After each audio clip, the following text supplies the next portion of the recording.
Hello everyone and আসসালামু আলাইকুম। আজকে আমি আপনাদের সাথে একটি ঘটনা শেয়ার করব। ঘটনাটি হচ্ছে, আপনারা তো সবাই জানেন এই দুনিয়ার মানুষগুলা অনেক স্বার্থপর, নিজেদের স্বার্থের জন্যই ছোটে এই দুনিয়াতে। কিন্তু ভাই, স্বার্থের জন্য ছোটারও একটা লিমিট থাকে, লিমিট ক্রস করে স্বার্থের জন্য ছোটে। এদের কি বলা হয় বা কি বলে সম্বোধন করা যায় সেটা আমার জানা নেই। আপনাদের কি কারো জানা আছে?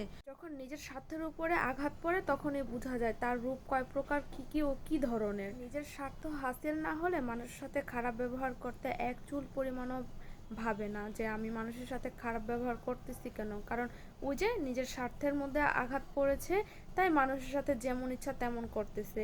আর এভাবে কি ভালো থাকা যায়? না, এভাবে কখনোই ভালো থাকা যায় না। এত স্বার্থ স্বার্থ করে দুনিয়াতে কখনোই ভালো থাকা যায় না, আর টিকে থাকাও যায় না। এর একদিন পতন ঘটেই, আর এই পতনটা খুব ভয়াবহ হয়ে থাকে। আবার যখন স্বার্থে আঘাত পড়ে তখন মানুষের কথা বলার ধরনও পাল্টে যায়, চেহারার রূপটাও পাল্টে যায়।